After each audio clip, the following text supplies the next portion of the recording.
You would have been lucky if you was not burned at the stake, let alone passing the examination or failing the examination. Because what would sell at that time was the notion that the earth is the center of the universe. The superior man knows or knew at that time that in fact the sun was the center of the solar system, if not the universe. But how to sell it? That's the challenge in politics.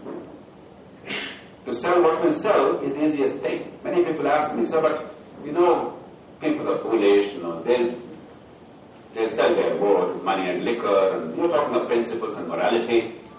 You want to change the country, you want to mobilize the people, therefore, let's do something dirty. Let's somehow, get into power by some means or the other, by hook or crook, by doing whatever it takes to get into power. Then we can change the world. You sell what will sell, then we can think of doing what is right. It doesn't work that way, my friend. It doesn't work that way. That's exactly what happened in this country. We started selling what will sell, not what is right, in the hope that we would eventually sell what is right. But that day never arrived. It is a slippery slope. Of course, life is full of compromises. And I'm willing to compromise more than anybody else. But there must be a core which stands. If that core is compromised, there's nothing left. If you make politics commerce, if you don't treat people as enlightened citizens who can take care of themselves and make decisions for their own lives, not only do they have the right to do so, but they also have the capacity to do so if you give them an opportunity. If you don't believe that with all your heart, if you don't give them the chance to discover for themselves who is in power. Dr. Manmohan Singh personally is a man of unimpeachable integrity. I know him very well. It doesn't make a difference. If you make me the Prime Minister of India, many people believe that I probably know more than most Indians as to what to do as a Prime Minister or a Chief Minister in any office. What exactly is the way to use these levers of power to bring about change in the country, something that I made my business to understand. And in that I think there are not many who could do better. But it doesn't make a difference. If I were the Prime Minister or a Chief Minister or head of an agency, I would of course make a difference, but about 20 on a scale of 100. When India requires 100, we're only capable of doing 20, not because individually, intrinsically, we're incapable, but because we sold the wrong thing.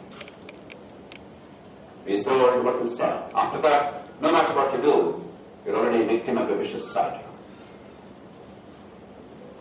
That's why politics is reduced to being a quest for power as an end in itself. You can never, ever transform this country or fulfill human potential or eliminate avoidable suffering. It has to be a moral endeavor, selling what is right. Even as there is a necessary compromise to achieve the goals. But the compromise has to be in essentials, but not unessentials. Because if the core is corroded, there's nothing else left.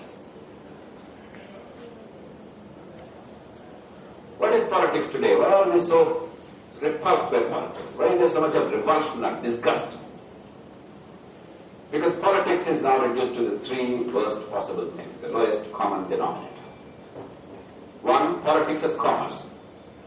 You spend 5 crores to win an assembly constituency.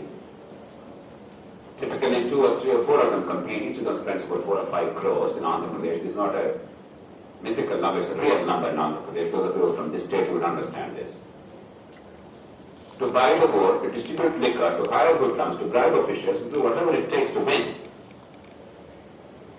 And then the rest of your life, public life, is about getting back multiples in returns. You have to make 50 acres, you now get 100 acres, you get 2,000 crores of property, and you're a brilliantly successful guy. Why the hell should you go to IIIT then? Or a management school, if that's what success means. That's what we're reduced to in this country today. Just grabbing what you can, not creating wealth. What is true wealth? It is creation of goods and services that are needed by all of us as human beings, individually and collectively. It is not grabbing the limited resources in a zero-sum game. That's not wealth. That's expropriation. Somewhere we are selling what will sell. We've forgotten what is right. We've forgotten what life is about. We have the opportunity, we have the skills, we have the resources that we really make. But we don't have the will and we don't have the organizational skill.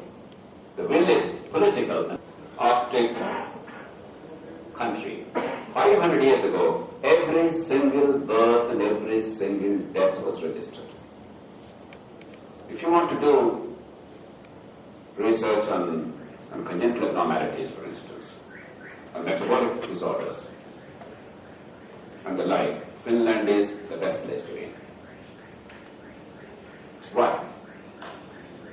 Because every single person's ancestry can be traced to 500 years. From the maternal side and the paternal side, you can trace them. You can actually see the genetic tree. And therefore you understand it. We are in 2009. Even today, there is not a single city in this country, let alone the villages in India, where every birth and every death is registered. The second thing, how we are organized as a society to harness this knowledge, to make life better. It doesn't do some complex, massive, unique things, simple things. Take voter registration. Most countries in the world make it very simple, easy, accessible, citizen-friendly, transparent. For instance, go to any city in the United States. Typically, you have to go to the neighborhood post office, show them your driving license and a social security number, and within 5 minutes your name is registered. Until recently, in India, if you wanted your name to be registered as a voter, it was next to impossible. On paper, everything is nice. And yet, India has one of the oldest and most effective postal systems. There are 155,000 post offices, and it's the only office in the country, public office in the country, before entering which we are not frightened. There's no trepidation.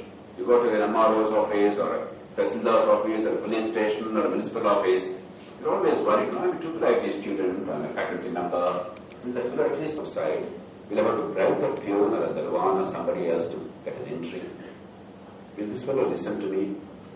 Should I talk to him? Will he take a bribe? If so, how should I offer? Is it nice to give a bribe? But if I don't give a bribe, I lose 10 days of IIIT classes. And my professor Mitra is not going to say, nice guy, or in Mahatma Gandhi, you will not bribe any fellow, you lost 10 days, I forgive you. So these are all the unspoken fears, instantly. But a post office is one way. We never experienced this. You all have gone to the post office sometime in your lives. It's like any shop at a counter. You just go, get what you want, and deliver whatever. It happens. Yes, occasionally there may be some brusqueness and there may be some rudeness. But otherwise, it's like any other normal human encounter. And yet, it took me, and looks at the moment, 9 years of intense engagement to make not the government and politicians see, but the Election Commission of India see this simple, commonsensical point. 9 years. And I knew every single chief election commissioner and election commissioner intimately in these 9 years, or 10 years, or 12 years. I knew them on first name terms. I could shout at them, I could fight with them, I could arm twist them. I met the Prime Minister of India at least on 3 occasions for this purpose. I met successive law ministers.